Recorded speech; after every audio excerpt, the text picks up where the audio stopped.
Servus, grüß Gott, Hochandet, Otsihilijange. Welcome, folks from around the planet. This is Chris live in central Pennsylvania with my special guest today, Martin van Staden, who is with the Free Market Foundation. We met briefly in person. Hopefully he recalls. That was at Ernst van Zyls' film debut for his documentary Selbstbesteur. Martin, Hochandet. Gaan baie goed, dankie. It's going very well. Thank you, Chris. Thanks for having me on the show. No, it's my pleasure. You know, we linked up there very quickly, and I got details from you and a few other folks that I really was curious to interview. And I don't recall where those details are. They're somewhere here in my studio. But in the meantime, this employment, and obviously I'll show my bias or my analysis on it, this Employment Inequality Act amendment, which is something that you've been studying for some time now. We're going to get into that. But I contacted David Ansara, a mutual friend who's also at the Free Market Foundation, to see if he wanted to talk about this. And he said, sure. And then he said, you know what? It's probably a better fit to get Martin van Staden to do this. I'm like, okay, cool. Can you give me his deets? Anyway, so that's how we got here. So Martin, welcome to the program. First time on, and it's a pleasure to have you.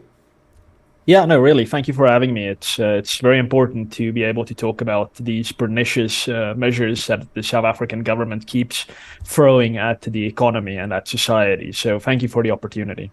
Well, you're very welcome. What's really sad about this is that these idiotic racial laws harm all South Africans, especially black South Africans. They dissuade foreign direct investment. I know I'm not putting my money in South Africa if I have to hand it over to somebody based on the mere fact that by good or bad fortune, they wound up with different skin pigmentation. I mean, that seems pretty crazy. But before we get into that, you are in a role now at the Free Market Foundation, I believe, as the head of policy. If I got it correct, let me know. And when did you start there? And what exactly does that mean? Because I'm sure people have no idea what that means. And maybe tell us a little bit about the Free Market Foundation, because it might be the first time many of my viewers from around the world have heard of it. Absolutely. Yeah. So I've been with the FMF on and off for many years. I started here full-time in 2017 as a legal researcher, and I went on to become its head of legal policy. And then I went to other organizations, which I'm sure you're familiar with, Sakeliga, and most recently, the Institute of Race Relations, one of South Africa's oldest classical liberal think tanks. Now, the FMF itself, I returned to the FMF very recently, the 1st of June, as its head of policy. So this is my first week back in the office. The FMF has a proud history, a long history. It was founded in 1975, very much in response to apartheid's racial and social engineering.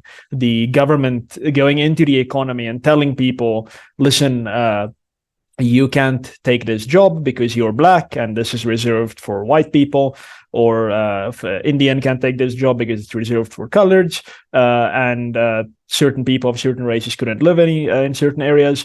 The FMF was very much founded during the height of that era to say, listen, you as the apartheid government, you claim to be an outpost of Western civilization in Africa. And how dare you claim that when you are implementing almost Leninist type socialism in this country? We, as the Free Market Foundation, believe in real capitalism, in individual freedom, in the rule of law, and constitutionalism. And that's a fight that the FMF fought for the rest of apartheid, and played an important role during the transition out of apartheid into democracy, what we hoped would be a liberal, free democracy, adopting a supreme constitution that in its text says it is a non-racial constitution. And the FMF has existed since then up to now, continuing the good fight for sensible public policy that is based in evidence, but also that respects the principles of markets, of economics, and respects the individual to do as they please without some know-it-all politician trying to dictate that to them. And as head of policy, it's kind of falls to me in the foundation to look at the South African landscape, what is happening in the policy front, to determine with my colleagues what the FMF is going to say about that, and to ultimately advocate that very publicly, very directly in the public sphere, and ensure that South Africans start understanding that there is actually a better way to live and to prosper, and that is through free enterprise, through individual liberty, and through severely limited government power. Well, it sounds like it's similar in some respects to the Mises Institute, its focus on free markets. And I think that probably inspiration for an organization like this probably came from the likes of Adam Smith, David Ricardo, and those sort of folks, yes? Yes, yeah, we are very much in the Mises Institute's Austrian economics fold. But when the FMF was founded, I think around the world, there was only the Foundation for Economic Education, known as FEE in the United States. There was the IEA in the UK, the Institute of Economic Affairs, and the Atlas Research Foundation, which is still around today. So it was a very small club back then. Thankfully, now we have things like Mises, we have the Cato Institute, we have the Heritage Foundation, etc., all very much around the world dedicated to a single fight for freedom. And yes, very much in that Austrian mold. Certainly Adam Smith is there, but we kind of draw inspiration more directly from individuals like Ludwig von Mises, Friedrich von Hayek. In South Africa itself, we had William Hutt, we had Ludwig Lachmann. So it's a very proud tradition, and we're very proud to carry that message forth here in what can only be described as a very unwelcoming African context. Yeah, no doubt about that. One of the absolute best treatises ever written, Friedrich Hayek's Road to Serfdom. Couldn't come up with a better title than that to explain the march of the lunacy around the world, which is at high tide at the moment everywhere, including right here, of all places, the United States. Canada's gone, New Zealand, Australia, UK. It's a disaster, but people are fighting the good fight. Now, I should make it clear for my U.S. audience, because the words get mixed up and jumbled up. So, for instance, if you're talking about German politics, you talk about the FDP. They call them the Liberal Party. They're not actually a Liberal Party. They're conservative, not liberal, but they're called the Liberal Party. Here in America, the term liberal is taken on a very bad connotation. I don't really attack liberals as such. I attack leftists. And pardon the language, but I call them hate-wanking leftists for the most part. These diabolical people on the far left. Whereas the term liberal, classical liberal, I'm a conservative politically in American context, but I'm a classical liberal when it comes to free markets and it comes to human rights and to free speech and freedom of assembly. I mean, those things get very much confused in today's world, where so many people are, I would argue, Martin, are here and there and around the world are politically illiterate. They don't understand these things. And those who run the world in the media and social media and big tech and all that can so easily deceive and hoodwink people into disliking a group based on something they say. Do you think that's a fair assessment of where we sit today? Yeah, I think so. So, I mean, the FMF describes itself as a classical liberal institution. My previous employer, the Institute of Race Relations, is probably the oldest continuously existing classically liberal institution in the world. It was founded in 1929. Yes, we are all, and I very much lean into the term liberals, in the very traditional sense of that word, being the philosophy of liberty, of freedom. The individual must be, and rightly is born free, and must be respected in that freedom. And yes, unfortunately, from the turn of the previous century up to the middle of the previous century, a few very influential American politicians put a lot of work into taking that very precious word liberal and twisting it into meaning something else, and that has kind of bled into Europe, and it's kind of bled into South Africa as well, to an extent, where many people still say, "Oh, but I am a liberal. I believe in generosity and compassion."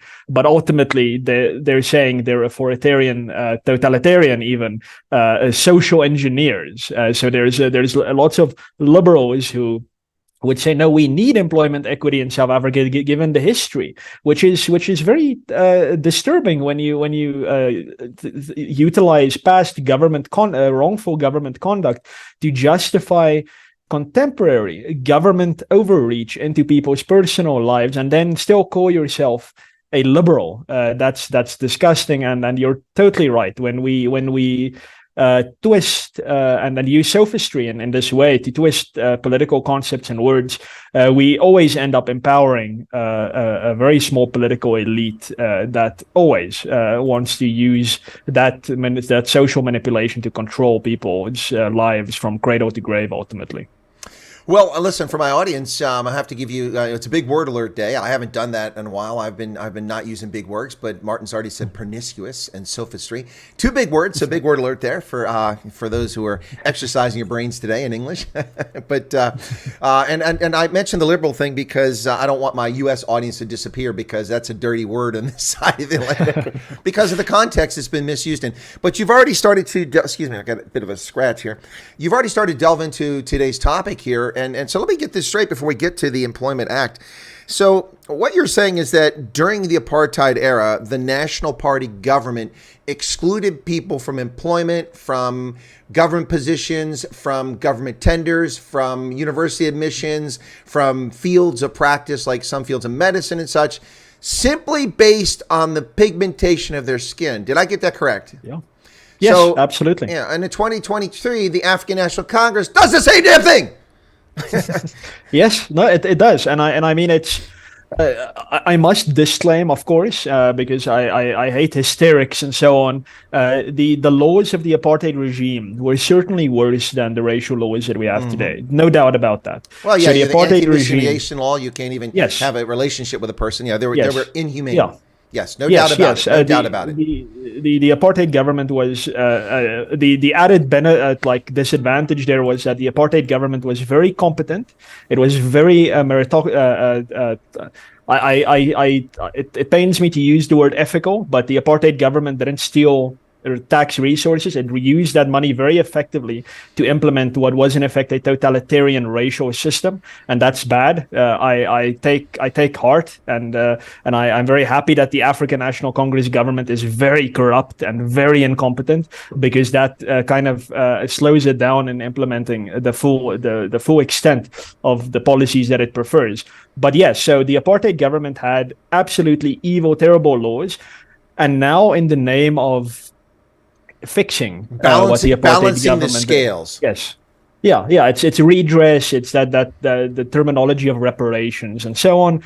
The current government has also adopted race laws, and somehow this is okay. Now I have a little pet peeve when it comes to people judging laws based on their intentions rather than the nature of the law impact. And the consequences of the law. Yes, because look, the apartheid government had good intentions. I mean, we should not be under any misgivings about that. The Hendrik Verwoerd and D.F. Malan, the people who implemented apartheid, didn't get together around the table and say, hey, we're really going to get the blacks now. Right. That never happened. That conversation never occurred.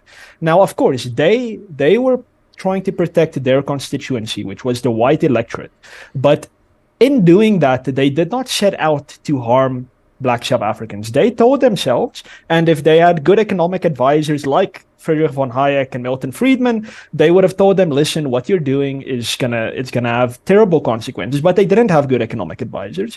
Their economic advisors told them it's perfectly possible to take a group of people and put them somewhere and to try and create opportunities for them there, and then they will leave you alone. That is what apartheid effectively was. It was saying, we're going to separate white and black because these are two culturally different peoples. We want to protect the white civilization in South Africa first and foremost, but we also want to protect black civilization. We don't want the white man's religion and culture to harm the Zulu and the Xhosa cultures. Well, that's what the apartheid as you mentioned, the two groups there, Martin. In fact, it wasn't just white and black. It was also black and black.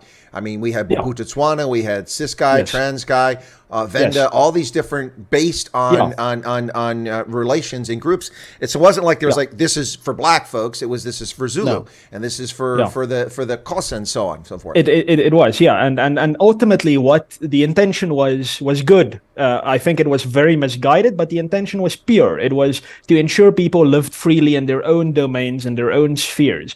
Now, you cannot now say, okay, but apartheid's intentions were good, therefore we cannot criticize. That's ridiculous because it has to be criticized. Devastating consequences. It had devastating and life-altering consequences for millions of people. Yes, and I mean, even aside from the consequences, the point is it was racial law. And Yep. if you look at the nature of law, what is it we understand by law? If you look at the common law, the English common law that the United States and South Africa share in, if you look at European continental common law, even if you look at Muslim common law, at African common law, there is no real concept of race. There are rules that bind the people. Yep. The law is binding on people. Now, what apartheid did was it introduced racial categories. There are a people, but we are going to treat different people who look differently in a different way. Now, that was in itself, regardless of consequence, even if it had perfect consequences, that is terrible. That is not something you want in law. That is morally bankrupt. Exactly. And that is why today, sitting here in 2023, when people say, no, but we have to allow something like the Employment Equity Act because it has a good intention. Apartheid was evil. We need to undo that. It's a good intention. Therefore, employment equity must be implemented. No, you cannot justify a law based on intentions. You have to look at the consequences. And what we've seen over the last 20 years, when the Employment Equity Act has already existed, it's now just ramping up, but it's already existed. It has, at best, it has helped absolutely nobody, and at worst, it has created and contributed to increasing unemployment, increasingly low growth, alongside the hundreds of other race laws that South Africa has adopted. So we can judge it by its consequences and say the Employment Equity Act has been bad. But also, it is race law, and we do not want race in law because that is perverse, it is evil. So that's my pet peeve. People in South Africa, in the discourse, and unfortunately, even some foreigners who think, oh, but the only thing I know about South Africa is that a small group of whites came there and oppressed a large group of blacks. Of course, the blacks must set it right by adopting more race law. No, you cannot judge laws based on good intentions, because then the Nazis, the apartheid government, the Stalinist Russia, Pol Pot, all of them are paragons of absolute virtue because all of them had in their own hearts pure intentions. Yeah. And the moment you make that concession, as an analyst and as a political observer, you enter the realm of total uselessness. You have to judge things by their nature, according to principle, and by their consequences. And that's not happening in South Africa, and it should, because then we'll all realize that what we're doing with these race laws remains just as evil today, if not, certainly not as destructive, but just as evil as it was 50 years ago. In fact, I would say not in the outcomes, but certainly it's more evil from the standpoint that one of the reasons we have such a unique political system in America is we have set a system up that in principle, in practice with a lot of shenanigans going on, it's not the case, but in principle, our system protects the minority from oppression by a majority. And that is the worst and most big word alert, promiscuous sort of discrimination and abuse is a majority imposing on a minority. And we see that for conflict all over the world, whether it's in Spain with the Basque, or you take your pick, go around the planet. This is a majority oppressing a minority. Now, here's the thing that let's say I buy into it. I'm in the modern liberal sense, not the classical liberal sense. Okay, all right, you know what? I agree. Apartheid was terrible. We should get whitey. It's time to get even. So there's a problem with that. And that problem is a very simple one. The majority of South Africans were born after the African National Congress took power. They've had unchallenged power since 1994, with the exception of one election cycle. They've had a 2/3 majority the entire time to amend the Constitution anytime. They could have changed the Constitution, which they wrote, which they promulgated, which they approved and implemented. They could have done something with it. They have been in charge for the entire lifespan of the majority of South Africans. Blaming Jan van Riebeck or blaming, Shaka Zulu or blaming Pete Retief is ludicrous. This government today, this society today is a consequence of 3 decades of ANC rule and misrule. And I don't know how anyone can ever see that any other way. Yeah. No, look, it's one of the uphill battles that we have to fight here, because it's true, certainly, that the consequences of apartheid are still with us. Sure, that's there for everyone to see. However, they need not have been with us if the ANC government had adopted sensible free market-based policies in 1994. The consequences of apartheid are still with us and have been exacerbated because of policy decisions made after 1994. And that is the key thing that people need to notice. At some point, the current circumstances must be blamed on decisions made after 1994 rather than beforehand. Even if we recognize in the abstract that the ball got rolling during the apartheid era, that like the snowball started rolling there. Of course, there is no debate on that. Even the most, let's call them right-wing white organizations in South Africa that are notable. There are one or two small fringe white supremacist groups that consist of no more than 5 people. But then there are what you call, what you could say are right-wing white organizations. They are not pro-apartheid organizations anymore. Even they recognize the inhumanity of what the apartheid system does. And their only difference with your garden variety liberal in South Africa is that they think white people still kind of have a right to exist. That's kind of the extent of their whiteness. So they understand apartheid was bad. So there's no debate about that. There's a class of commentators in South Africa and around the world who try to create this idea that people like me, people like the Institute of Race Relations, the EFMF, that we are saying, no, apartheid wasn't that bad, and that we just want white people to prosper at the expense of blacks. That is not what anyone has ever said in the last 3 decades. No one has said that. Apartheid was bad, but what we are experiencing today cannot continuously and permanently be blamed on pre-1994, because we see in front of our eyes, we see it in the data, we see it playing out all around us, that policy decisions taken after 1994 and taken as recently as last week and last month are having actively detrimental effects in South Africa today on the poorest of the poor, on Black South Africans. White and wealthy South Africans still have that room to maneuver, that room to kind of insulate themselves from the horrifying consequences of bad policy decisions. Poor and Black South Africans have very little of that, and they are still and will probably for at least the next few decades remain the biggest disadvantaged group by contemporary policy. And that is the important thing to understand. Socialism does not work for the poor. It might sell itself as working for the poor, but it has never anywhere helped the poor in any way whatsoever. It has always schneid the poor first and foremost. And that is why when you look throughout history, you look at East and West Germany, you look at North and South Korea, you look at Colombia and Venezuela, you look at Zimbabwe and South Africa. The poor are always fleeing from the more socialist state to the freer state, from Zimbabwe to South Africa, from Venezuela to Colombia, from East to West Germany, from North to South Korea. People never flee in the other direction. Never, ever. And at some point, South Africans are going to start fleeing out of South Africa to Botswana. They're going to start fleeing. Well, that's already started to happen. I helped somebody do that 3 years ago. Yes. No, it's certainly happening. And we're going to see it more and more as this government doubles down on social engineering and on economic engineering, which I really at this stage hope that they, at least in the back of their minds, know cannot work. It has never worked, and it will not work this time, and it will only cause more economic devastation. So I need to address something in the chat here really quickly. Someone named Shroikon is saying ANC is not socialist. Let's be honest, social programs are not socialism. That is correct. Social programs are not socialism. But state control of industry, state control of events, state rules on what the private sector can do that impinge on free markets is socialism.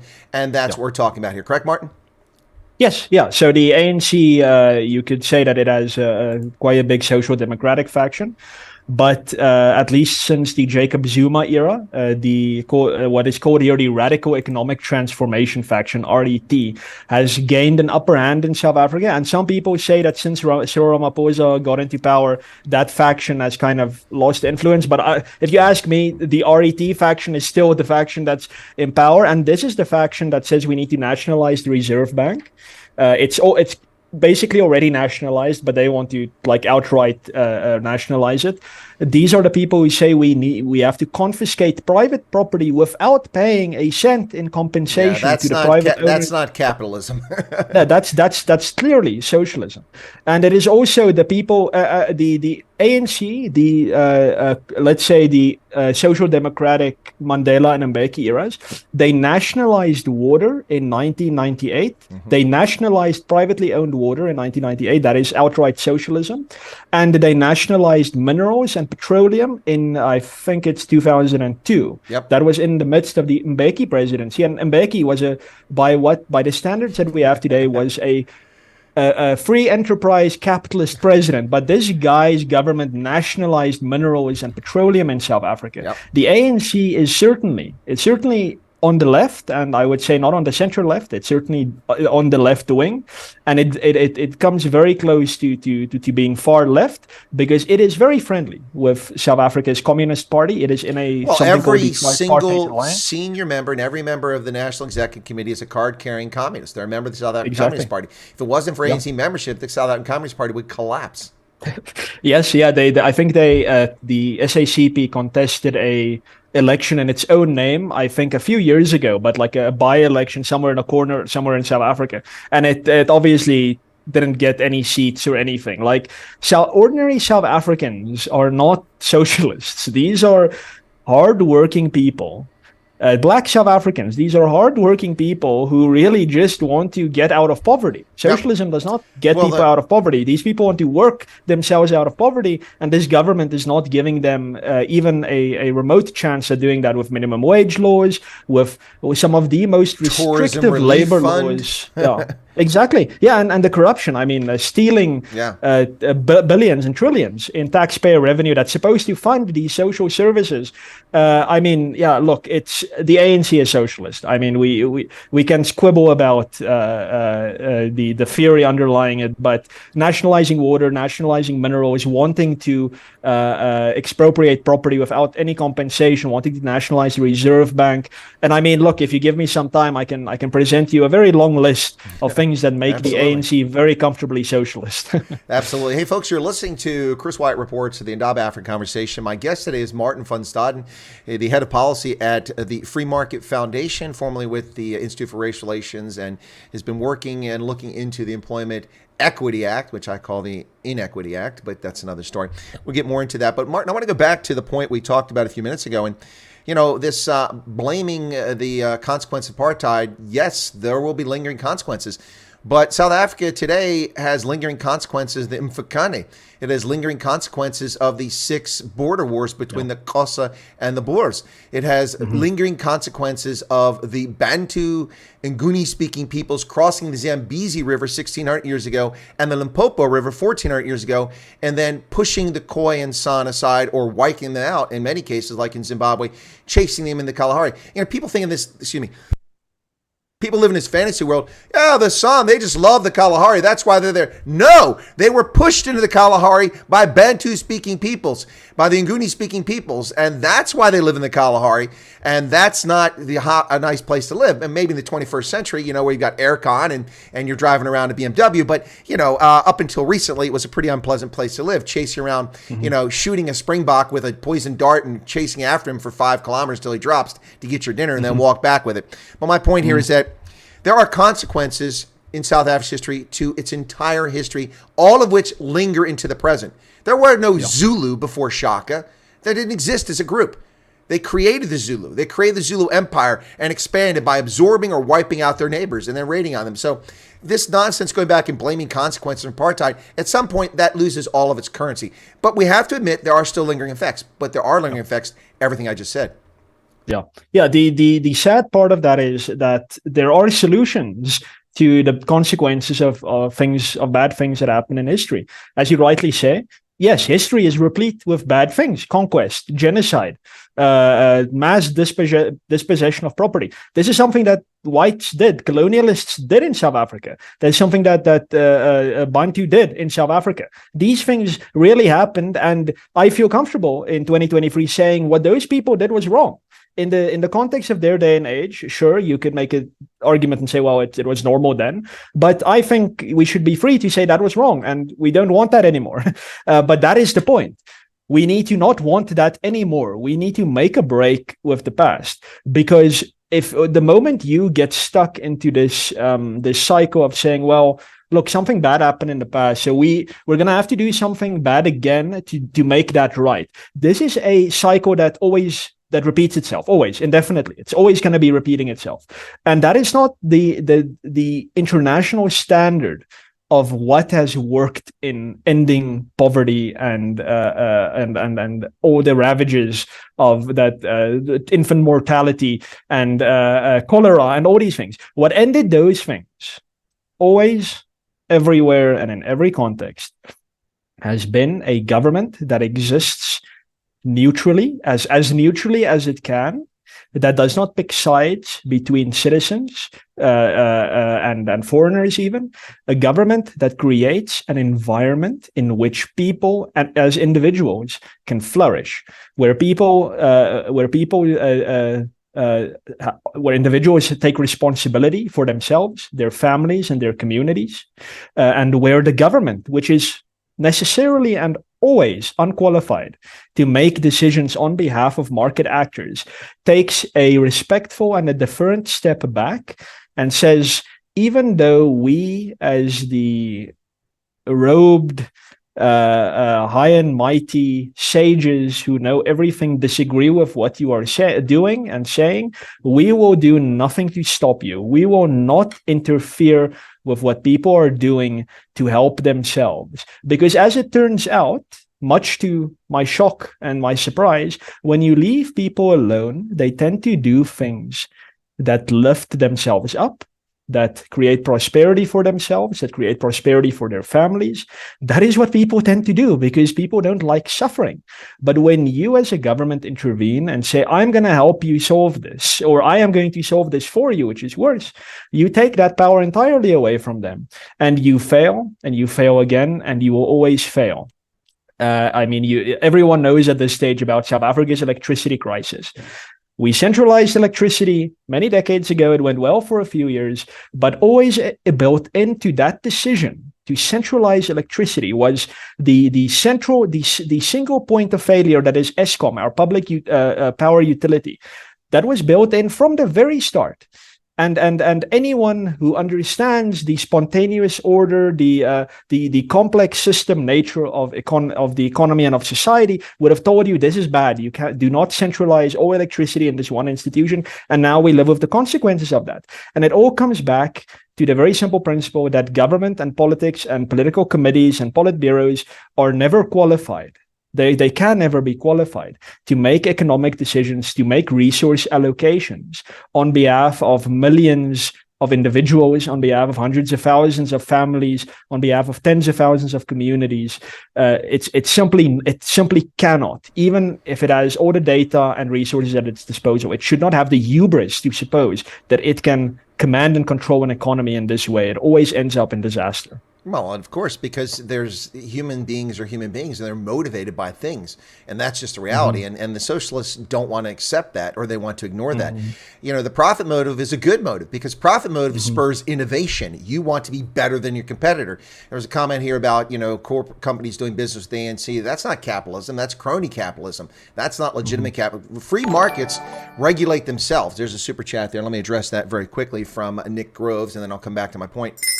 Thank you for that, Nick. It's Marxist-Leninist without the good intention. Collectivism is slow grab nationalism. Collectivism, rising costs. This is impartial, I think he's immaterial of race. Race laws are a distraction, his 2 cents worth. Yeah, the race laws are a distraction because they think it appeals to a constituency that's poorly informed, thinking by conferring advantage on them based on their skin pigmentation means that the ANC cares about them when it doesn't. The only thing the ANC cares about is caters and patronage. That's it. Which ironically is very similar to the National Party. But we'll get back to that. They also like nationalized companies too.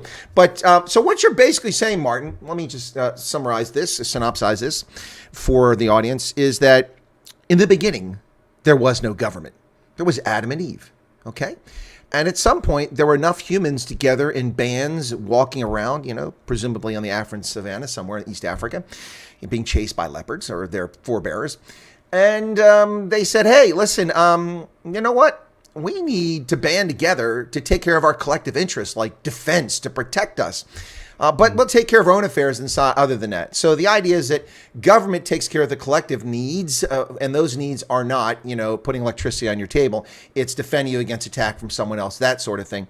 And that small government is better government because the smaller government is, the less it intrudes in your life, the less liberty it seeks to take from you. Is that what you're saying? Yes. Okay. Yeah, that's basically what I'm saying. So government is incompetent at doing 9 out of 10 things, the one thing government is good at is coercion. That is what a government is always good at, and that's good. That's what we want the government to do. We established government specifically to coerce. We want government to protect people using violence because it protects people from violence with violence. Government is good in coercion. Now, at some point, unfortunately, a worldwide phenomenon, people said, well, listen, we have this thing that is good at coercing, and we have all these other values that we have that we think are good. Why don't we use this violence, this centralization of coercion to attain these values? And that is probably one of humanity's absolutely worst missteps that it has ever made. Because once that door was opened, it became effectively a free-for-all. Then you have you have Holocausts, you have the Holodomor, you have the Great Leap Forward, you have the Anglo-Saxon cultural evolution, you have Pol Pot, yes. You have all that. Yeah, but even before that, you have kings just riding through villages, killing everyone for no reason of defense. But it is because at some point, it's because at some point humanity at a collective level said, we are going to use this defensive violence that government is good at, and we're going to turn it around into an offensive violence, and we're going to use that to attain things that we like, that we value. That is wrong. Now, I'm very much a radical, what the Americans would call libertarian in this respect, and that is that the government needs to be concerned with one thing and one thing only, and that is to use its violence to defend people's liberty and their property. Nothing outside of those four corners. Even no matter how important that thing might be, you and I might agree that, my goodness, prostitution is an ill. It's a terrible thing in society. It's a scourge. Pornography, it poisons the minds of young men.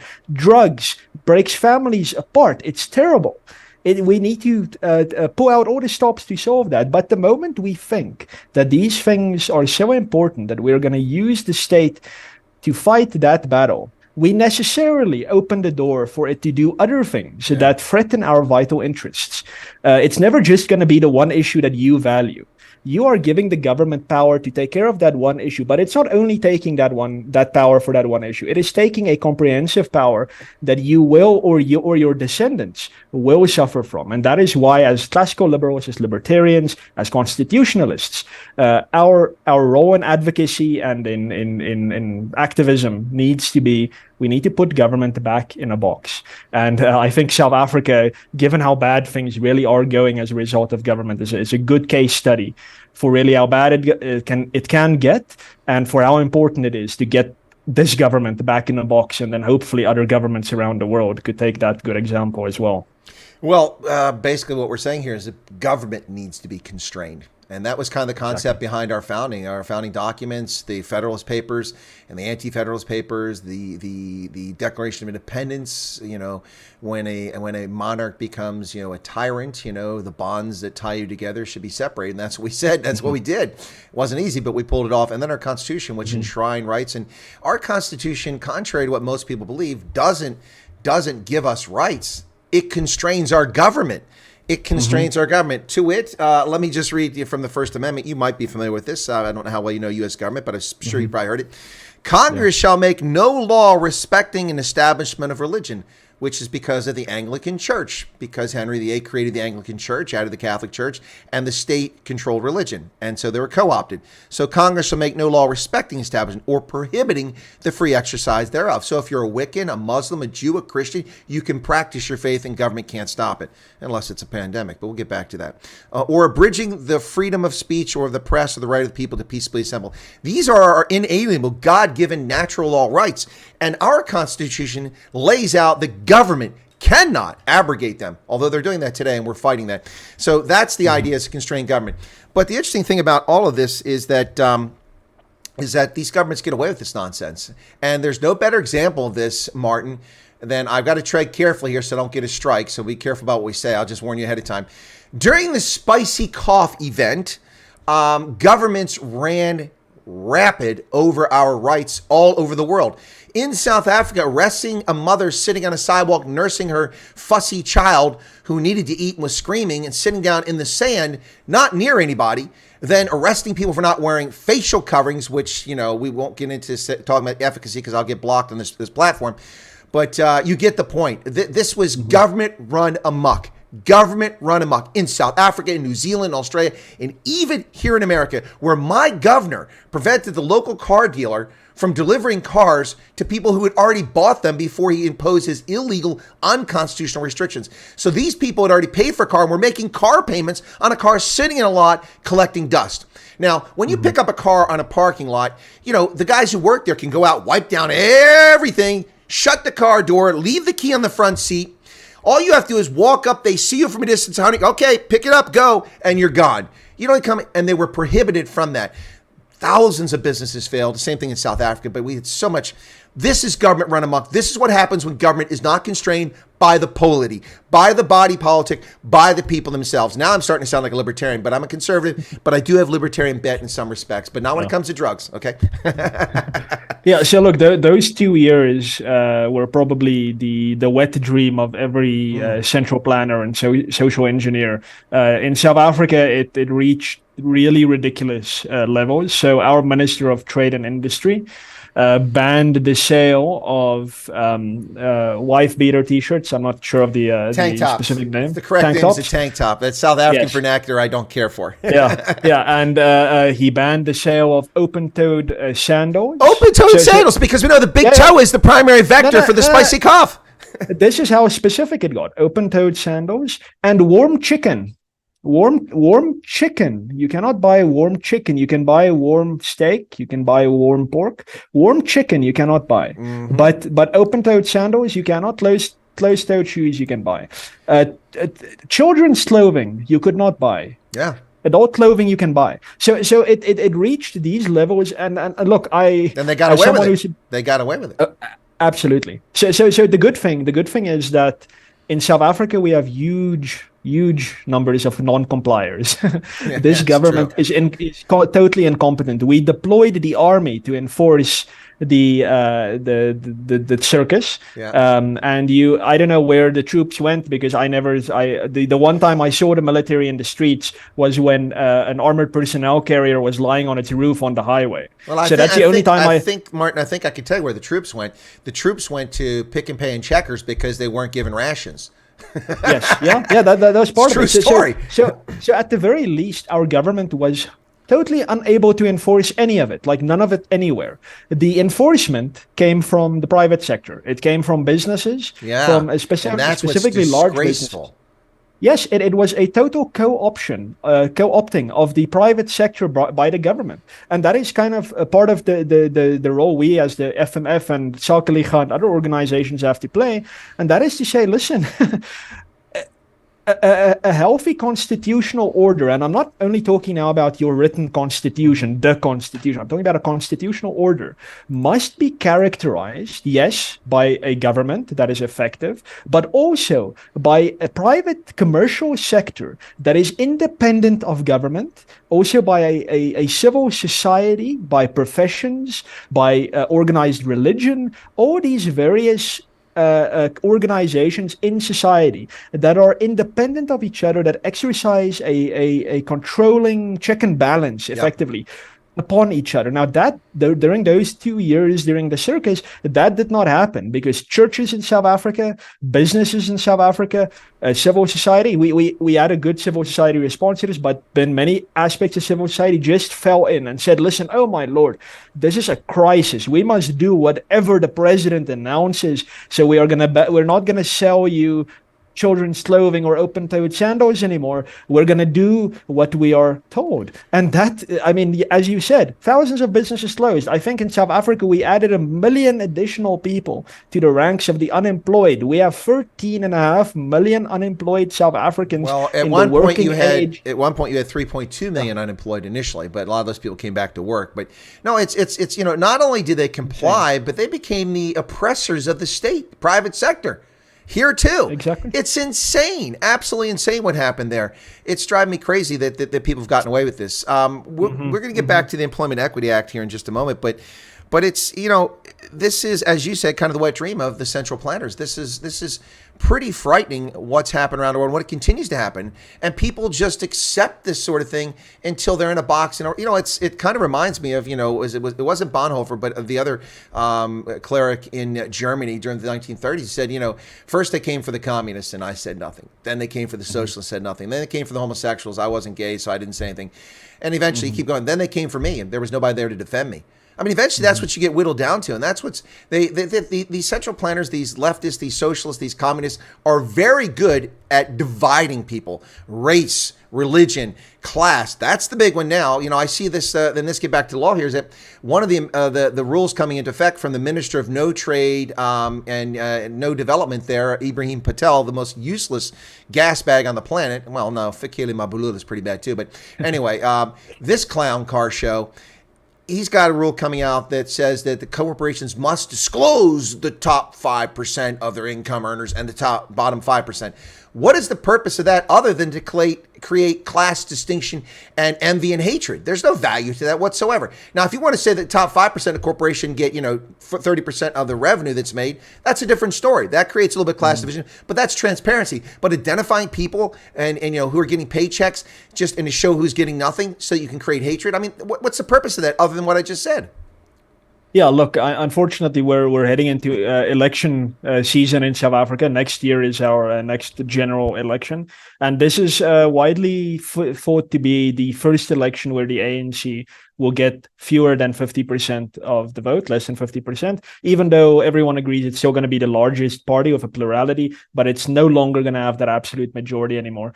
So the ANC is unfortunately taking out all the stops in trying to generate some kind of populist excitement for it. And this is definitely part of that. You say, look, we are the vanguard of the working class, and we're going to identify those filthy capitalists who are profiting off the your surplus value, if you want to use that Marxist term. And now we've identified them, and now we're probably going to put the competition commission or the wage commission on them and then go after them. So yeah, it's unfortunately election season, and now it's time for all the ridiculous things to happen. We're considering nationalizing healthcare now. Everything is back on the agenda now, at least until the next election is over. But yeah, it's every election cycle gets more absurd. And like I said earlier, the moment you no longer conceive of government as something that must at least aspire to be a neutral institution between the various groups in society, classes, races, cultures, whatever. The moment you think government must take sides, you end up with this kind of absurdity, and then you kind of open Pandora's box of government legitimacy. Because with the Employment Equity Act, effectively, I was at a conference today about the act, and one of the speakers effectively said that the ANC government has now closed the door to racial minorities in South Africa. It has basically now said, listen, we do not want you in the economy. We do not want you in the country. We're done with you, with racial minorities, whites, whites, Indians, and coloreds, etc. With this type of law. So the government is actively taking sides, even though its measure is still very detrimental to the side that it is apparently taken, which is the black majority. But the government has closed that door. It has taken a side, and now the question is, to what level can the ANC government claim a legitimate jurisdiction over, at least for now, the racial minorities in South Africa, after it has effectively disenfranchised them from the economy? And you just open up so many problems when governments start taking sides. Just rather avoid it, put the government back in that box, let it not take sides, let it create that environment for flourishing for individuals and communities. Well, that's an accurate, I believe, assessment of what the ANC's done. But the reality is this: is they may not want minorities involved in the economy, and they want them out of the country, but they made it impossible for people to leave. They confiscate your wealth when you leave that you built up. So how can you go penniless elsewhere unless you're destitute and desperate? And beyond that, they criminalized 250,300,000 minority South Africans, targeting them in the Western Cape, while letting people run riot in Alexandria Alexandria and even the Western Cape and Kailicha and places like that after they murdered Collins Kosa. They murdered him. The security forces beat him to death in broad daylight in front of people in a township, and they realized that they would have a mass riot and an insurrection, kind of like they had in July 2021, on their hands if they continued. So they pulled back out of those rural areas and out of the townships and let people go about their business while punishing the minority, particularly the white minority in the Western Cape, and giving them criminal records so they can't even migrate out of the country now. And then even if you don't have a criminal record, you can never get a freaking passport because Home Affairs never, I mean, they almost declared me an undesirable immigrant because a moron wrote the wrong date down in my passport at OR Tambo. I've been in and out of South Africa 450 times in the last 30 years, and that's never happened. But if I had left the country, I would have been banned for 5 years. Are you serious? Are you all the money and investment I brought to South Africa and the things I've done for the anyway? It's ridiculous. But let me just get back. Let's get to the Employment Equity Act. 2 points here because we did attract an audience on this, and that's why I should come on. So the Employment Equity Act already exists. This is an amendment that we're talking about now, and there's two things that have come out. The Democratic Alliance and others are criticizing this act amendment for one thing, and then I'll give the Democratic Alliance credit for this. I criticize them frequently, but I do give them their due when they earn it, and they earned it here. They noted something in the regulations related to water usage, and that has now come. It's finally made it into the press, but they identified that about 3 weeks ago.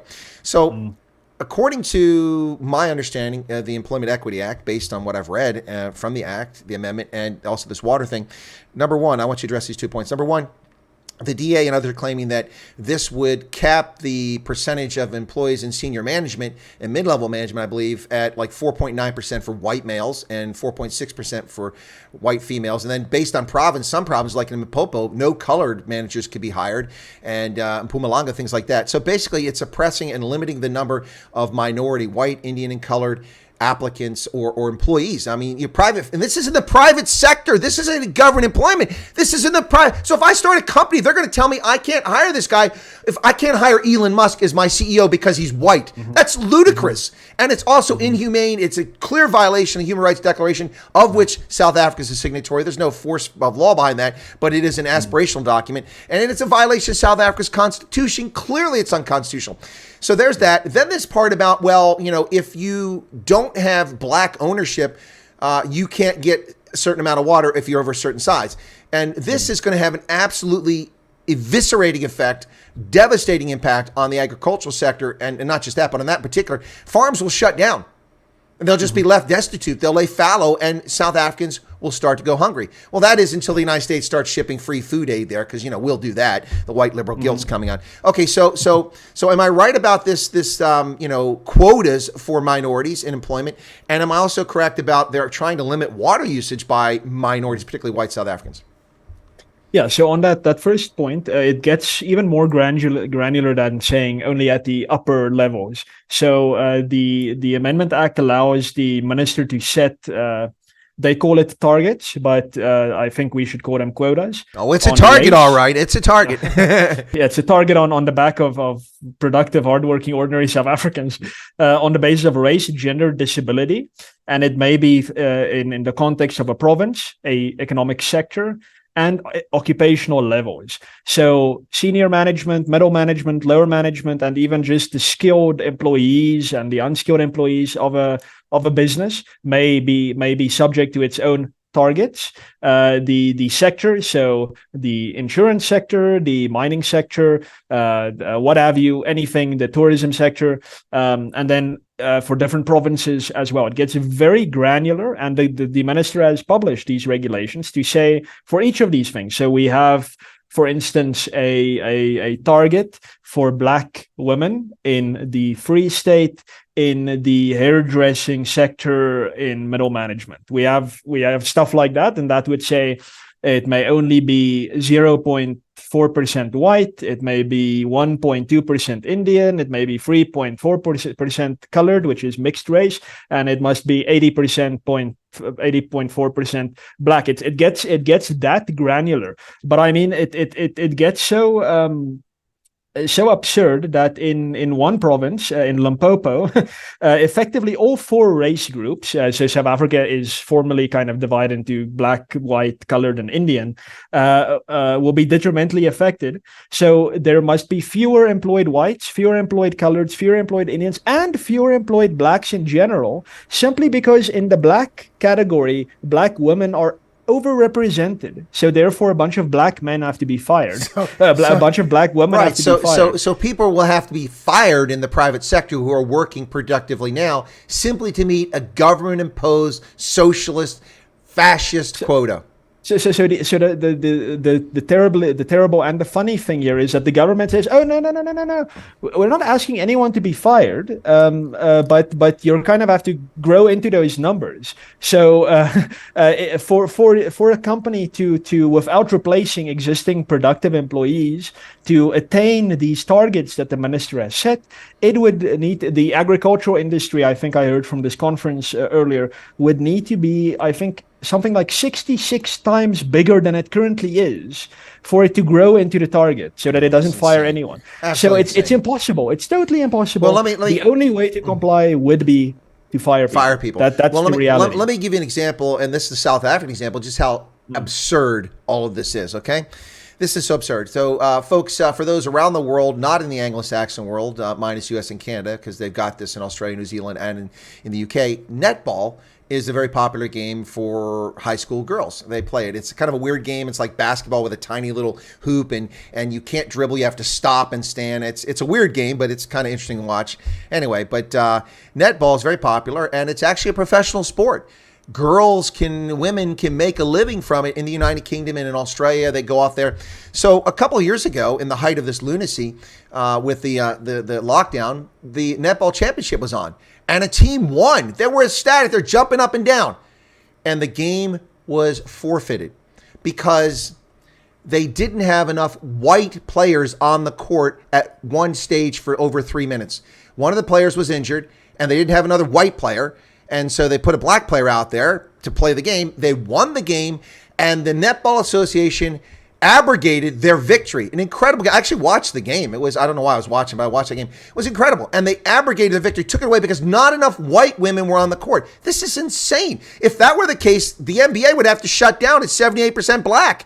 They're only 12% of the population. You'd have to shut down the National Basketball Association. I mean, this is absolutely ludicrous. Now, the impact of that is that the black and white girls on the team that should have gone to, this was the semifinal, should have gone to the final and had an opportunity to be in front of cameras and get scouts and get scholarships at university or go and be recruited in professional leagues, never got that opportunity because of race-based lunacy. And that's what we're talking about. That's what's going to happen in the employment sector in South Africa. Yeah, no, exactly that. And I mean, the other thing is for Indians in certain areas, for instance, if you're only allowed to have 0.1% Indians at upper management level, you're gonna have to appoint 1,000 Indians at your upper management level before you can promote one of them. So it represents not only a bar on employment of new people, but it also represents a bar on promotions, and perversely, it also represents a bar on demotions. You're not allowed to demote. Yeah, because you'll skew the numbers if you bump somebody down. Exactly. The whole thing is absurd, and I mean, I've actually given up trying to understand many of its intricacies because there's no point. It's designed to be like this. But on your second question on water, so before we get to the water, it's actually Orwellian, is what it is. You know, George Orwell couldn't come up with this lunacy. But I was a couple things in the chat really quickly here. The first one here is that someone named Breibrukis is here. Now I'm hungry. Where'd you come in with that username? You made me hungry. And then I have to thank Cameron, who said very politely, he said, first to go is electricity, then water, then the economy.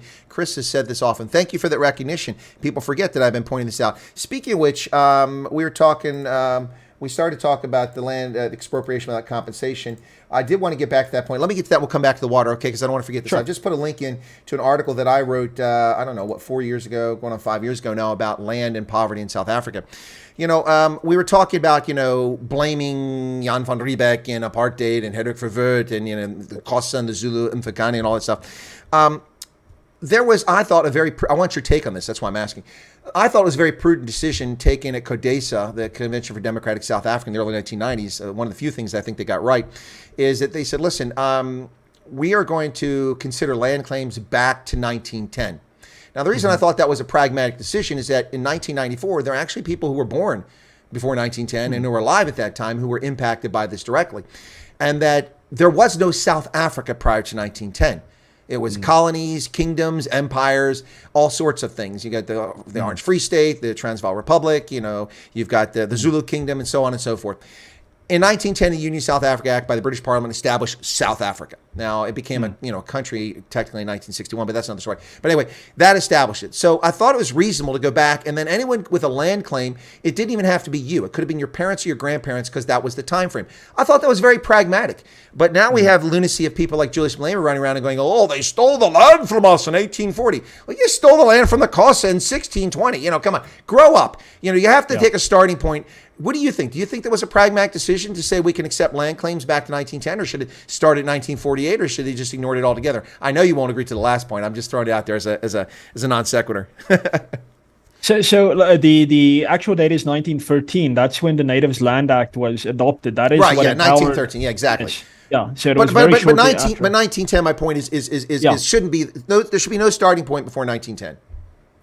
So look, I think I have a slightly different take on that. For me, as someone who I guess I'm a little bit dogmatic about my libertarianism, my liberal property view, and that is many of your listeners might have heard of a guy called Murray Rothbard, and he effectively made an argument that I kind of buy into, and that is that if property is stolen from someone, at no point does that property rightfully become the thief's property. Now, that title passes down the generations, and at all points, that property can be claimed back. Now, that's the principle, and I agree with that. I think that if someone took property in 1680, after whites arrived in South Africa, and someone today can go to our land claims court and say, that property over there, that defined piece of land between these points, I can prove that belonged to my great grandparent, and I can prove my entitlement to that property. My argument would be, yes, you should be able to get that land back, because the person currently there can never be the rightful owner of it. But here is the big proviso, and this is where myself and Mr. Malema totally diverge. The current owner of that property is not guilty of anything. Correct. That person did not do anything wrong other than buy the property at some point or inherited the property. Yes. This person is perfectly innocent. And government and expropriation specifically, but government is not an institution of vengeance. Government is not there to exact revenge. It's not. And That's blood, what the ANC seems to be all about, vengeance. It is, but it shouldn't be that Right. way. And this person who innocently owns this property that is not rightly theirs must be compensated. Must be well compensated for that property. Ultimately, the person claiming the property, if they can prove a true title, must receive that property back if they want it. Otherwise, they must be compensated for the loss to their family. But the innocent current possessor of the property must be well compensated for the loss, because they did nothing wrong. They probably bought that property at great expense. They've probably invested greatly into that property, not only financially but also emotionally and in sentiment. They must be very handsomely compensated for giving up that property.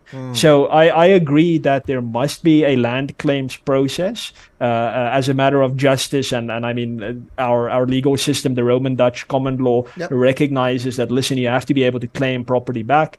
I'm in principle all in favor of that. But what these communists, these violent authoritarians are doing is they're saying the fact that the owner of that property has a white skin makes them guilty of a blood crime. They must receive not a cent for that property, and that property must not go to someone who has proven that that property belongs to them. It must simply go to some black person, maybe, but actually to the government. it must be nationalized. So that is evil. That is totally wrong. And it that even is not gets based on justice. nonsensical from a standpoint, Martin, that land that has been given in restitution to black claimants in South Africa has then been subsequently sold, which is their right to do, to white people. And then someone comes back and says, well, you're white, you have to give it back again. This is ludicrous. So, ridiculous. Listen, here's the thing. This is where libertarians and I part company. Listen, people may not like it, but the world is governed by the Westphalian system of states. It's not a formal system, but since 1648, the Peace of Westphalia, when we ended a horrible 30-year conflict over religion, Christianity, Protestantism, and Catholicism, the world has been governed by the Westphalian system of states. First Europe, and then the world by greater extension. Conquest is a legitimate act. Taking land and resources by conquest is legitimate. It may not be morally right, but it is legally accepted and among states. That's the interaction between states. That's reality. If it wasn't, then Silesia belongs to Germans. Then Pomerania belongs to Germans. Preußen belongs to Germans. And 2/3 of the Baltic states belong to ethnic Germans. And they should claim them today because they were illegitimately stolen from them in 1945. We're talking 13 million Germans were evicted. Most of them had nothing to do with the Nazis. They were just caught in a system that did nothing to oppress anybody. They suffered as well. And they were chased, and 4 million of them were killed and murdered by Soviets with strafing runs by aircraft, starved to death, murdered on trains, raped, gang raped coming from by Poles and by Czechs. So it gets silly at some point, but conquest is legitimate. So I'm not thrilled with German ancestors who were from the East, who lost their land, but it's over. It's done.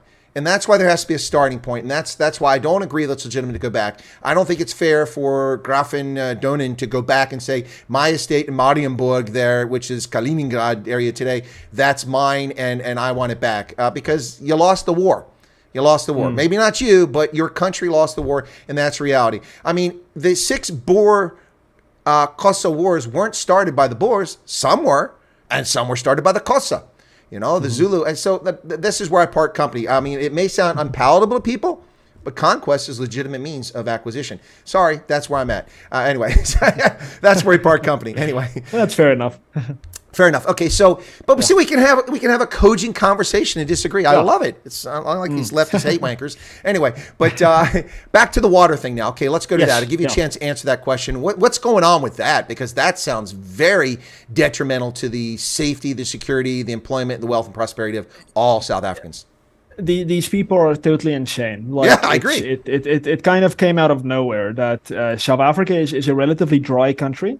Only 13% of the land is arable. Let's remember that. Yeah, and we don't have huge hydro dams and anything. We really struggle with water in South Africa. If it wasn't for Lesotho, you'd all be dead. yeah. Except in the Western Cape.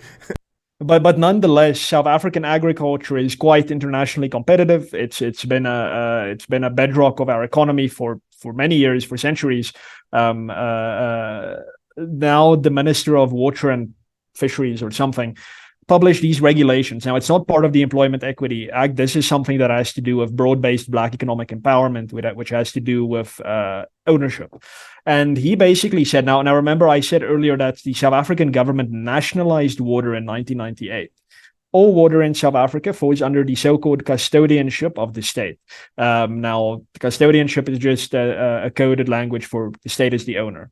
And effectively, you may have water on your property as a farmer. You still need a license to use that from the government. And now we are in the situation where these regulations say that unless you, as a commercial farmer or whatever other kind of business you're running that has to do with water, unless your shareholding is 75% Black, you will I don't think I'm speaking under correction here. I'm not sure. I don't know if you're being totally disqualified from acquiring the rights, but at least you're kind of going down on the rungs there. You're kind of being put at a disadvantage there. Now, organized agriculture in South Africa has already said, listen, if this is implemented, then South African agriculture, which granted, of course, is still largely white, is going to grind to a halt. It's done. It's over. It's over. Food security in South Africa is done for if these regulations are adopted. Because in this dry country where the rain is not an independent source of water, farmers need huge amounts of water, and farmers in South Africa are still by and large a white community. So very few people, very few commercial farms are going to qualify under these regulations. And I'm not entirely sure what the legal implications of that are, but it's going to be bad for South African agriculture. And it's absolutely astoundingly ridiculous, because the government approaches this almost in the sense of, gotcha, got you white farmers. It's like, okay, fair enough. Great. So he's now going to go out of business, the white farmer, head low, packs his bags, damn it, he moves to Botswana, or he moves to Zambia, or he moves to Angola, and he goes and buys a little farm there, and he goes and farms there. The people who are going to be most disadvantaged by this absolute tripe are poor South Africans who can already not afford many things, but now we are just going to have a shortage of food.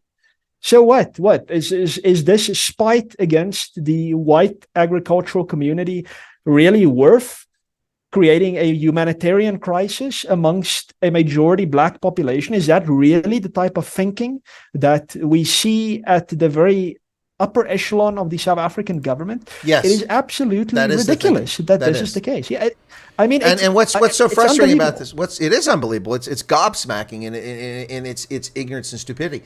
What's really amazing about this is what the ANC said 4 or 5 years ago. They want to put 1 million Black farmers on farms.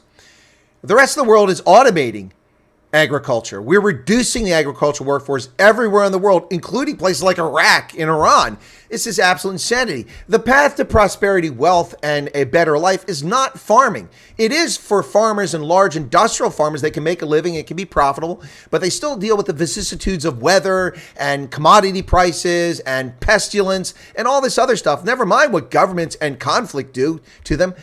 So farming is not the answer. The answer is to actually educate South Africans properly into basic skills like literacy and mathematics. Excuse me. They're talking about being a hub of AI, artificial intelligence, and robotics. You can't even freaking let kids go to the toilet. They're using pit latrines, and 6-year-olds are suffocating in human feces in the Eastern Cape. And corrupt BE companies are stealing the money from textbook tenders and never delivering textbooks to school children. This is absolutely batshit crazy nonsense. And the fact that the world doesn't even see it pisses me off to no end, Martin. I think you're getting that impression now from my reaction here. This is lunacy of the highest order.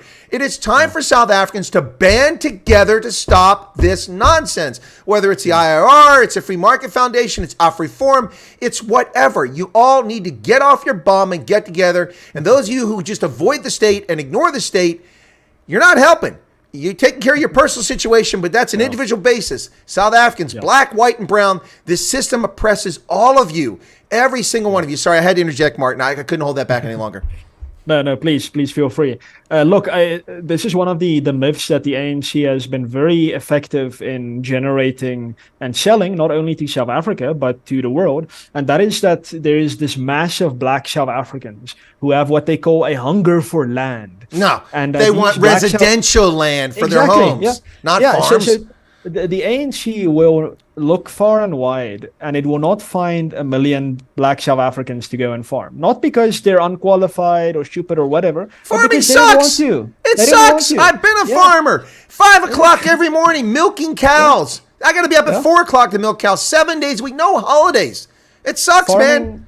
Farming is a passion that you pick up from family ties, and that's great and that's fine, and those farmers must be cherished and protected. But it's it's very ridiculous. But Black South Africans during this land claims process that we have discussed, by and large, the huge majority of land claims that succeeded, where Black South Africans were able to prove in court that this land belongs to me rightly in title. It was taken after 1913, and it is my land. They proved that. The court said, you've proved it. Yes, but most of those people took money instead of the land. Exactly. They get a choice in terms of the Restitution of Land Rights Act. You can choose to get the land back, or you can get compensated. The vast majority of Black South Africans, or whoever else, where it's an on-racial process, if you're a white claimant, whatever, most people chose money. Yes. Why is there this? I mean, we're all okay. Well, many of us are familiar with the Marxist romanticization of agrarianism. The Industrial Revolution interrupted humanity's relationship with the land, and it kind of pushed people into the cities and created squalor, and it's terrible, and we need to get people back to the land. Yes, yeah, exactly. I mean, it's this romanticization of the agrarian economy. Yeah. When South Africa is industrialized, we're an industrial economy. The people here do not have to be poor. We have all the infrastructure to be a wealthy, service-based tertiary economy. And the resources, not just the infrastructure, the resources too. Yes, exactly. But the government is with Marxist-Leninist roots, is still wedded to this idea that, there's this hunger for land. The land is the answer. The land is the basis of everything. And we need to get Black South Africans back on farms. Black South Africans, white South Africans, colored and Indian South Africans do not want to farm. But even if we take the premise of putting 1 million Black South Africans back on the farm, what about the other 42 million? Yeah. What about the other 42 million? What is that going to do for them? They're not going to go work for the other farmers. Give me a break. It's ridiculous. And repeated surveys by the Institute of Race Relations have shown that land reform and racism and inequality and black ownership, for Black South Africans, these are not big issues. These are not the most important issues. But you wouldn't know that, Martin, from the media, from News 24, IOL, Rapport. That's all they talk about. And this whole process has been polluted and distorted by Jacob Zuma. And I'm going to come to that. So the land claims process started, you can make a claim in 1995 to 1999, a 5-year window. You can make your claim back to, as you said, 1913. So there were 75,000 land claims filed by South Africans, and many of them filed by people who weren't even alive then. Most, in fact, it wasn't their property. It was taken from their parents or grandparents. So they filed it. It was legitimate. That was the process they came up with. 73,000 of those claims were settled by the early part of the aught decade, less than a decade later. The remainder of them were contentious because there were multiple claimants and they were trying to sort it out. I don't know the status of that now because I never get updates from the lands ministry. But so then Zuma reopened another window and 141,000 additional claims came in. The vast majority of them fraudulent claims or dishonest claims that have taken forever and they bogged it down. And on top of that, the lands ministry provides no extension services to new farmers. It provides no capital, no training. It does nothing to help them. In fact, commercial white farmers have done demonstrably more for new commercial black farmers, helping them get set up, providing grants and loans and technical assistance, water and resources, and it's never reported on. Because farmers, while they're in competition, they all have something to benefit if farmers are successful. You don't need your neighbor failing, because the pestilence that shows up on his farm could be on your farm because he didn't take care of his farm properly. So there's a communal value in this. It just really irritates the heck out of me that this whole process become polluted. And then the other piece of this polluted this, besides the media and the politicians, was the hiving off of Juju and his little economic, fools, economic freedom fighters in the red prison jumpsuits. They start taking up and championing this expropriation. And when nobody wants expropriation except these politicians. Yeah. No, look, it's an entirely, I think the correct word is red herring. It's an election stunt. Yeah, that's correct. Red herring. If you go to poor communities, people there have generally, I would say, three biggest issues. That is unemployment. They want jobs, of course. And the other one is education. They want their children to go to high quality schools, which they aren't. And number 3, crime. South Africa has one of the highest violent crime rates in the world amongst countries that kind of keep good records. Those are the 3 issues: unemployment, education, violent crime. At the very lowest rung on that list is land redistribution, racism, and income inequality. These things nobody cares about, but it gets crowds riled up. It gets a specific crowd of people out onto the streets and chanting, "We want land or death," or whatever. And the politicians say that it's exciting. It's something tangible. It's something very tangible that they can play with, something that they can manipulate. Whereas unemployment, You actually have to implement a free market system to create employment. So no one is going to touch that, even though that would be the winning topic by far during an election. Yeah, you need a free market if you want employment. To address crime in South Africa, unfortunately, quite a few fundamental things need to change, which criminal justice system, forensics, law enforcement. I mean, it's a whole list of things. Yep. But land is easy. So they can't fix education because the SATU, the trade union in education, is very politically influential. So they're not going to touch education. No one is going to fix education from government's perspective. It's not going to happen because SATU would grind everything to a halt and would damage the ANC very much. Never going to touch education, never going to touch criminal justice, never going to touch employment. They're going to go for the easy things. Racism is easy. It's an accusation. You don't need proof. You just say you're racist. The media gobbles it up. It's exciting. Land is easy. You don't need to actually do anything. Up until very recently, the land claims court only had one permanent judge. Land reform gets less, I think, than 5% of national funding in the budget. The government doesn't care about land. There's it's not no prioritized. You look at the budget they spent more money on mask for that ministry than they did for land. Yes. They did. It's true. Yes. It's true, because I brought that out during the lockdown. It's absolutely crazy. I mean, look, and the distortions by media, particularly around the world, are really annoying. Vox, a hard left media site, did a video talking about spatial apartheid in South Africa in 2021 or whatever it was, 2022.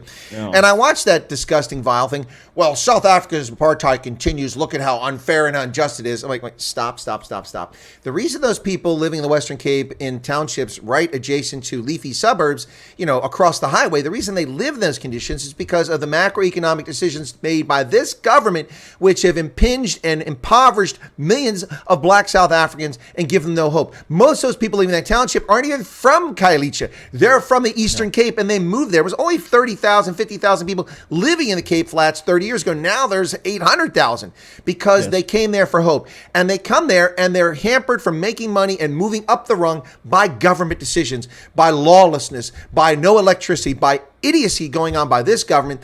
And Vox is completely dishonest. And here's the thing. They're implying to the sheep who don't know better that, well, this is because the whites control things. No. Anybody can move in that neighborhood. You can buy a house. There's no law stopping you from that. Exactly. In fact, look at the wealthiest suburb right behind Sandton City there. I forget the name of it there. I drove through it for the first time. I've been to Sandton a million times, but my GPS took me from where I was coming, and I'm like, whoa, look at these 15-foot walls and Bentleys and BMWs in like 9 cars. And these people have tens of millions, billions, or millions of dollars of wealth. They're all black. They're all black because they're tied to the ANC. They're all part of the cadres. They've been given shares, this, that, and the other. People can live where they want to live. They're not prohibited. And Vox putting this out there, and the South African government media implying that people are being held back by racism are full of it. Well, they are being held back by racism, but it's the inverse. It's the minorities being held back by racism, and then by greater extension, the entire population are being held back by this racist laws. But it's not going to change until the ANC's voted out of office. And they're not going to be voted out of office if you all sit on your ass and don't get out and register and vote in 2024. I'm sick of telling South Africans this. I said 2021 was a chance to change things, and almost nobody listened. Back when I actually had a real big audience, but people didn't listen. They didn't go vote. Oh, it's not going to change. Well, guess what? Nothing changed. You don't vote. But here's the thing. In KwaZulu-Natal, because of the 2021 riots or insurrection, internal ANC insurrection that took place, ANC voters didn't show up. The IFP only gained 2% more voters, yet they went from 8 municipalities it controlled to 16, either outright through a coalition, majority coalition or minority coalition. So the IFP controls 16 cities in KZN, which is double what they had before, simply because ANC didn't show up. Imagine if all the people who support the IFP and support the DA and other parties actually went out and voted. The ANC would control virtually nothing in KwaZulu-Natal. You could change life overnight. Now, I understand that some competencies are controlled by the national government, but you can fix a lot of things, and it's service delivery at the local level that people see. 2024, if you don't go vote, you are part of South Africa's problem. I'm sorry, that's case closed. No, I agree. Yeah, just 2 points on that. The first is that the black middle class and upper class is larger than the entire white population.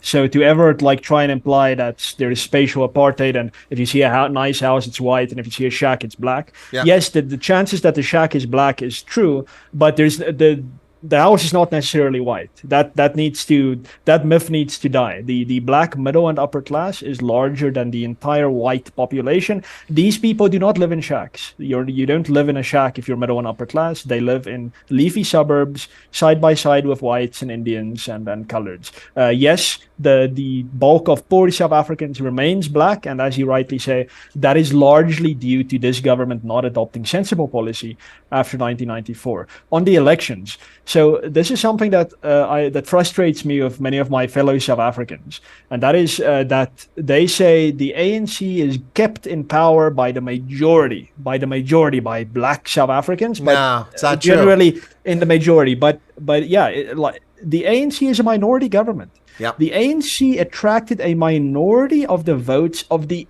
registered electorate. 13% Exactly. of the eligible voters voted in Yes. municipal elections. That is not even remotely a mandate for anything.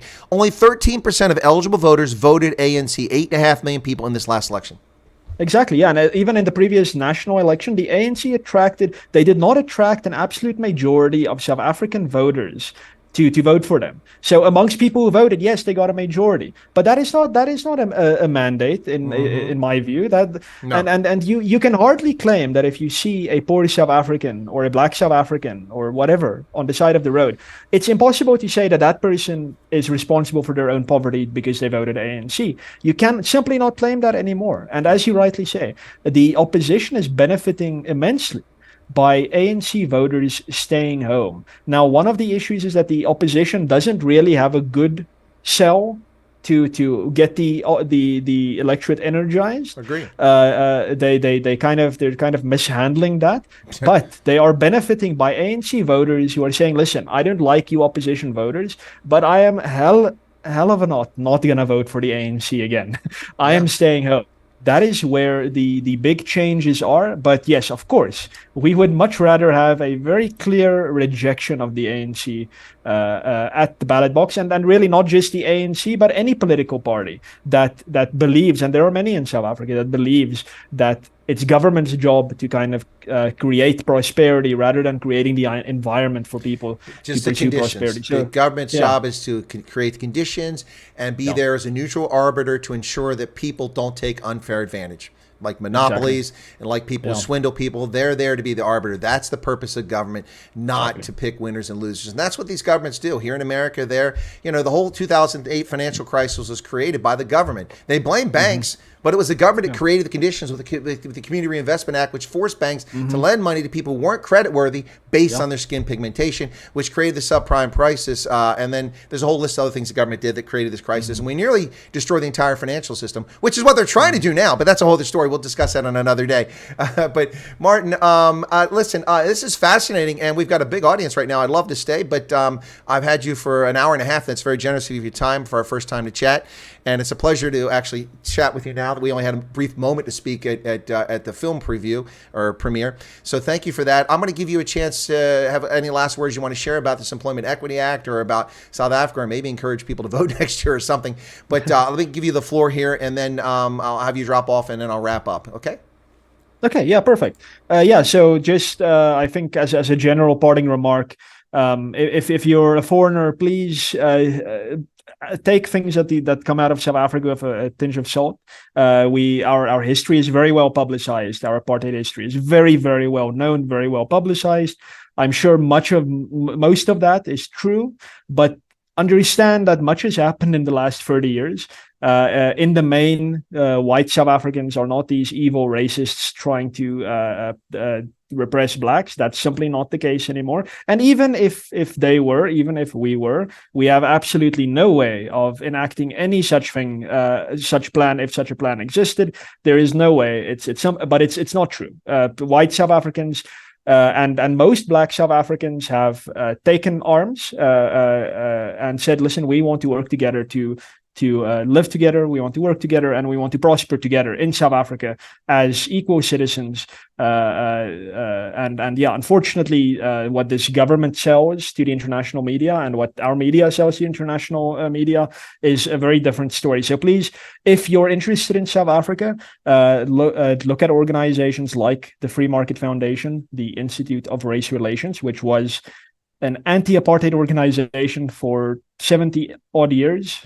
It can hardly be blamed for being a pro-white supremacist organization. And look at AfriForum and all these organizations. Look at what they say about something happening in South Africa before you form an opinion. Just for that balance. That's for your foreign audience. For locals, yes, please. We are in quite a terrible economic time, but quite a positive political time. Finally there is the potential for the ANC and its coalition of corruption, along with the EFF and various other parties, to actually be voted out of government. If it's not going to happen next year, it's certainly going to happen in 2029. And everyone has a role to play in that. If you're not politically inclined, at least get involved with your local community. Start plugging the holes left by collapsing local services. Start providing services to your community. And so on, and of course, put up solar panels and so on to end the electricity crisis for yourself. But yeah, that's basically it. Just finally, if you are interested in following my work, I have a website. That's martinvanstaden.com. You can also follow me on Twitter at Martin_ASFL. And yes, I'm very active on that platform. And yes, if you have enjoyed what I've had to say and you think I'm mostly credible, please feel free to follow me, and I provide a running commentary on whatever is happening in South Africa. And thank you very much, Chris. I've really enjoyed this hour and a half, and let's do it again. Yeah, absolutely. Whoa. You stole my thunder. I was going to invite you back. Now you're not welcome back. No, I'm just kidding. No, but just kidding. No, it was a pleasure. I really did enjoy it. That's the thing about this, I mean, and people know I've been with my channel for a long time. Got to be careful because I've done 3, 4, 5, 7, 13-hour broadcasts before. We're not going to do that today. But thank you so much for that. There was a question here, and it was from Breibroekies. Let me find where that's at here. Let me see if I can do this well in Afrikaans. Martin van Staden. I think he's asking where you're from. It doesn't sound like you're a Kapsa boy there. Where are you from? Do you mind sharing that, or is that a state secret? No. I was born in Vereniging, but I do understand that I do not have your typical Afrikaans English accent.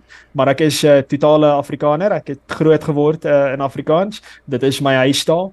But I've kind of Americanized my accent to a large degree when for many years, I thought I was going to immigrate to the United States, and kind of this is what's left, which is kind of a Dutch-Swedish kind of hybrid. It is accent. Kind of a Dutch-Swedish hybrid. That's a good description. But yeah, that's the story there. Okay, yeah, there you go. So he's a real South African. And Breibroekies says, "Mooi." Okay. All right. Well, Martin van Staden, bye dankie. Thank you very much for your time. I really enjoyed it. We will do this again. And thanks for the conversation. I enjoyed the things we agreed on and the small things we slightly disagree on. Those are talking points and starting points. Have a lovely evening, and we'll catch you later. I'll let you drop off here. You too. Cheerio. All right, folks, that was Martin van Staden from the Free Market Foundation. I hope you found that interesting. We were supposed to start the news broadcast at 1:15 this hour, but we ran over, and I kind of expected. So I've updated. I've also put in a diversion in there, so you'll be directed to the news if you want to hang around for that. I got 70 people here. Let's see if 70 show up for the news, which will start in about 12 minutes. So just leave your browser open or leave your app open on your mobile device, and you'll be there for Chris Wyatt Reports. Today is D-Day, the 6th of June.